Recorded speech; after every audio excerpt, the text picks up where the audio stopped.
1장 병맛 맛보기.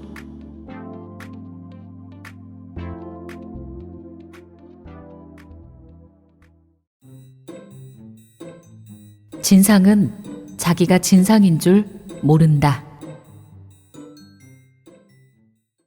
여기저기서 너무 많이 들었던 진상불변의 법칙을 아는가? 어느 장소든 진상은 한 명 이상 존재한다. 만일 그 조직에 진상이 없다면 내가 진상이라는 말씀. 예전 직장을 퇴사하고 나 나름대로 한 달쯤 쉬겠다고 계획했다. 하지만 퇴사 전 면담 때 부서장이 나한테 했던 말이 떠올랐다. 나이 많은 네가 어디 갈 데 있겠냐? 부서장 앞에서는 아닌 척했지만 그 말은 꽤 오래 내 머릿속에 맴돌았다. 요즘 잠재의식을 공부하고 있는데 이 잠재의식은 좋은 것과 나쁜 것을 구별하지 못한다. 호오가 따로 없다. 즉, 의식에 전달된 것을 그대로 받아들이는 것이다. 머릿속에 들어온 의식은 나이 많은 여자는 갈 데가 없다였다. 35살의 나는 분명 말도 안 된다고 생각했다. 그게 말이 되니? 난 아무리 그래도 전문직이잖아. 그리고 아르바이트라도 하면 되는 거지. 내가 언제부터 정규직을 좋아했다고. 내게 들어온 말을 스스로 가볍게 거부했다고 생각했다. 하지만 내 잠재의식에 남겨진 생각은 달랐다. 지금 아니면 넌 영원히 아르바이트만 하며 살지도 몰라. 30대 중반이니 회사도 못 들어갈 테고. 그런데 넌 조직 생활을 좋아하잖아. 갈 곳도 없고 이제 큰일 났다. 집에서 쉬다가 영원히 쉬게 될까 봐 더 무서웠다. 가까운 병원 약국 여기저기 모집 공고를 보고 전화도 돌려보고 몇 군데 알아보았다. 출산휴가와 육아휴직이 보장되면 좋겠다고 생각했다. 한번 들어가면 아이도 낳고 키우다가 조용히 은퇴하고 싶다는. 즉, 이번에 들어가는 곳이 내 마지막 회사가 되길 바랐다. 결혼 전에 다녔던 회사를 어림잡으면 10군데 이상 된다. 계약직이든 정규직이든 해보고 싶은 일은 무조건 지원해서 잠깐이라도 다녔다. 물론 온갖 이유로 나오기도 했지만 결혼하고 나니 나도 모르게 안정지향적인 사람이 되었다. 더는 옮긴 직장의 새로운 환경에 적응하기도 싫어. 나도 좀 안정적으로 살고 싶어. 이제 더 이상 이직도 지겨워. 이런 마음 때문에 쉬지도 못하고 퇴사 후 딱 2주 만에 많이 알아보지도 않고 새 직장에 들어갔다. 새로 들어간 직장은 12명가량이 한꺼번에 관두어서 일손이 부족했기에 지원서가 들어오는 족족 사람을 뽑았다. 들어와서 보니 오히려 나이 많은 사람을 경력 있다 우대해주는 귀한 풍토까지 있었다. 세상에 이런 곳이 있구나. 더구나 사람이 부족해서 일이 힘들 뿐 진상이라고 생각되는 사람이 없었다. 정말 이런 곳은 처음이었다. 내 뒤에 새로 들어오는 사람들에게 나는 이런 말을 해주었다. 사람은 부족해서 일은 좀 고되고요. 좋은 점은 진상이 없어서 인간관계 스트레스는 없을 거예요. 물론 이상한 사람은 있지만요. 이상한 사람과 진상을 가르는 나만의 기준이란? 이상한 사람은 자신만의 독특함이 있어서 시끄러울 뿐 다른 사람에게 해를 끼치지는 않는다. 예를 들면 질문을 하나 하면 10마디로 대답하는 사람 같은 경우다. 피곤하지만 들어주면 되고 악의는 없다. 하지만 진상이라고 일컫는 사람은 묘하게 피해를 준다. 다른 사람들을 불편하게 한다. 함께 있으면 불편하다. 직장 내 진상은 누군가 힘들어하는 것을 봐도 도울 생각을 하지 않는다. 자기 편의만 우선시해서 다른 사람은 안중에 없다. 공감 능력이 떨어지는지 다른 사람의 감정을 읽으려 하지 않는다. 이 이야기를 다른 사람에게 해주며 진짜 우리 조직에 진상이 없으니 내가 진상인가? 라고 웃으며 말한 적이 있었다. 그런데 그분이 나타났다. 숨은 진상. 주위에 혹시 직장 진상이 없고 평화롭다면 그 분위기에 박수를 보낸다. 하지만 없다면 한 번쯤 의심해보라. 내가 진상이거나 그분이 숨어 있을 수도 있다는 것을. 우리 회사에 숨은 진상이 있다. 1. 내가 입사할 무렵 우리 부서는 매서운 칼바람이 몰아친 후였다. 다니던 직원들이 임금 인상을 요구하며 집단 행동에 돌입하고 사표를 냈는데 모든 사표가 수리되었다. 임금이 오르지 않은 것은 물론 그들 모두 회사를 나갔다. 그러다 보니 채용 공고를 내면 지원자가 와서 면접을 본 뒤 바로 다음 주부터 근무가 시작되었고 하루가 멀게 면접이 진행되면서 새로운 사람들이 충원되었다. 나는 정규직 전일 근무자로 들어왔기에 부족한 인원으로 일하는 고충을 매일매일 몸으로 겪었다. 5명이 할 일을 한두 명이 하다 보니 매 순간 사건과 사고가 끊이지 않았다. 하지만 무슨 배짱이었는지 여기서 한번 잘해보고 싶다는 생각 때문에 힘들어도 묵묵히 일했다. 아마도 결혼하고 1년쯤 되는 때라서 힘들었던 회사 일도 신랑과 달콤한 데이트로 풀 수 있었기에 그 시기를 견뎠으리라.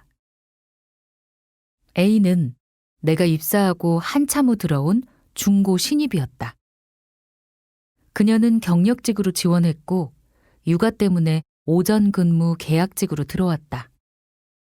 나름 나도 적응하는 시기였고 A는 부서의 다른 파트에서 근무하여 우리는 업무상 겹치는 일이 전혀 없었다. A도 혼자 하는 일을 맡아 다른 누구랑 크게 교류할 틈은 없었다.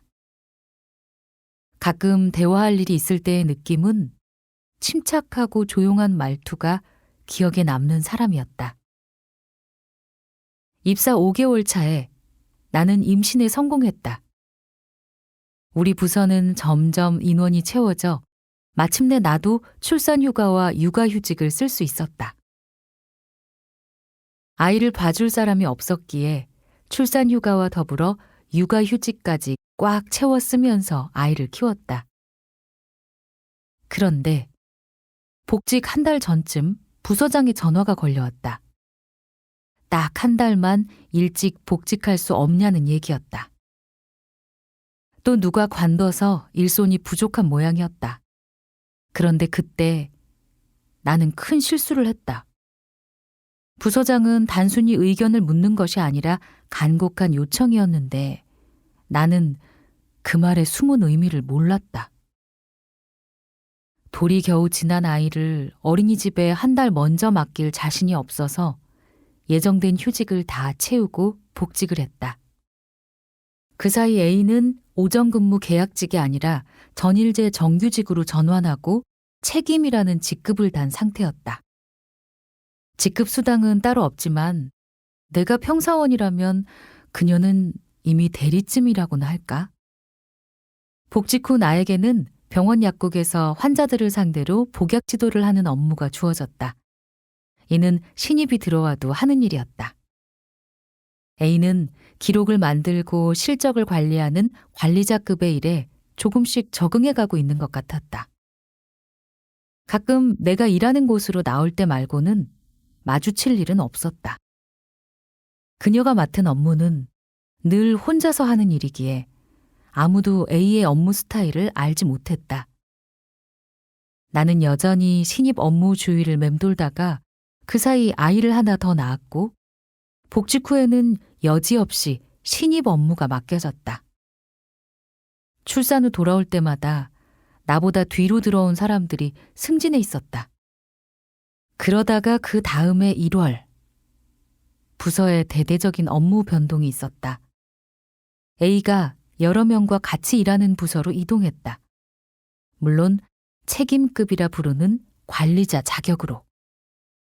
A에 대해 말이 들려온 것도 그 무렵이다. 같이 일하는 사람들이 자꾸 힘들다는 이야기를 하고 표정이 좋지 않았다. 그래도 크게 신경 쓰지 않았던 것은 A의 평소 이미지나 말투가 너무나 사람 좋아 보였기 때문이다. 오히려 A에 대해 나쁘게 이야기하는 사람은 지적을 잘하는 B였다. 같이 듣던 다른 이들도 아마 B 때문에 A가 힘들 거라고 단정지었다. 구체적으로 무엇 때문에 힘든지 자세히 이야기를 들을 정도로 친한 사람들이 없었고 그 부서 일에 관심도 없었다. 내가 배치받기 전까지는. 우리 회사에 숨은 진상이 있다. 2.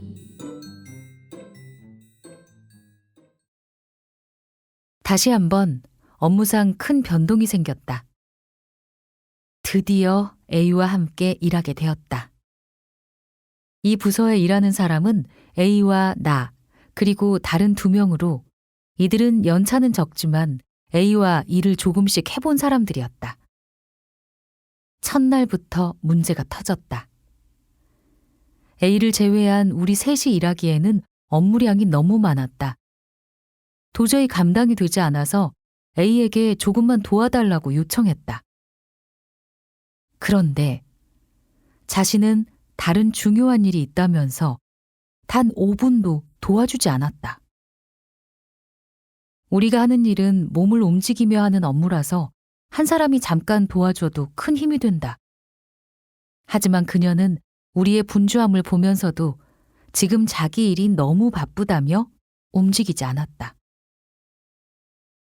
머릿속이 하얘졌다. 여태까지 품고 있던 머릿속 A의 이미지와 너무 달랐다. 폭풍 같던 시간이 지나고 드디어 점심시간이 되었다.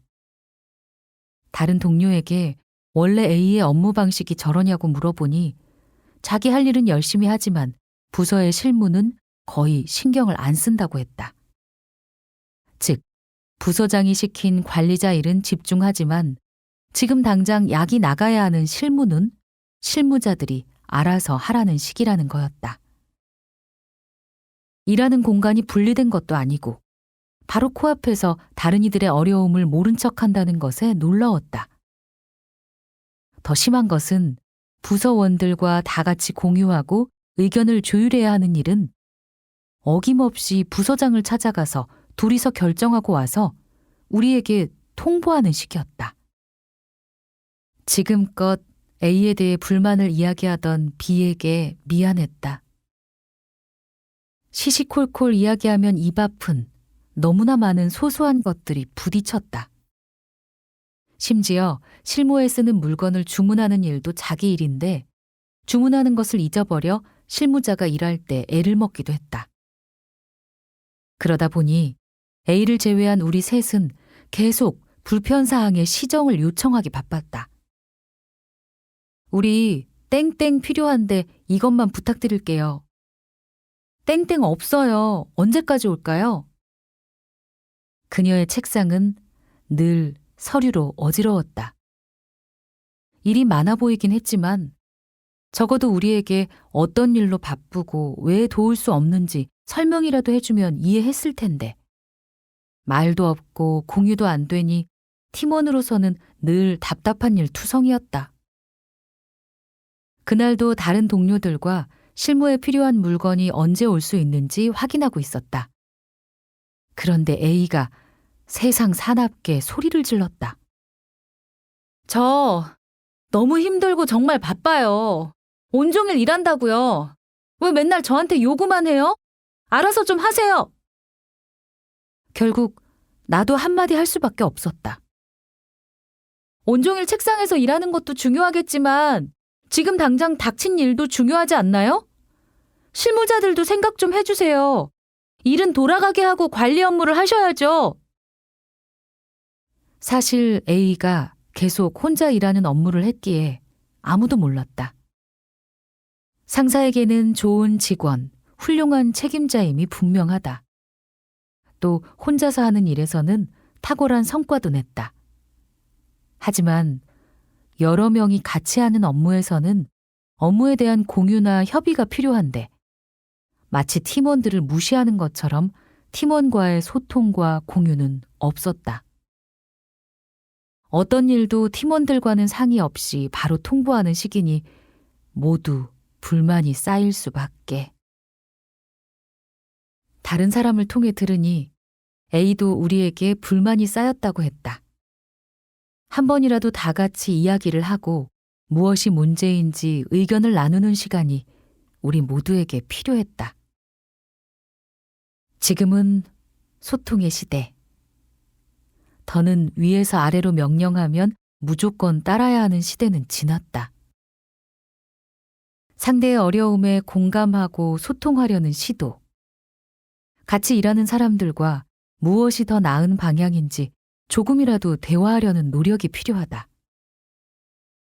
지금 웃고 있는가? 당신 주위를 둘러봐라.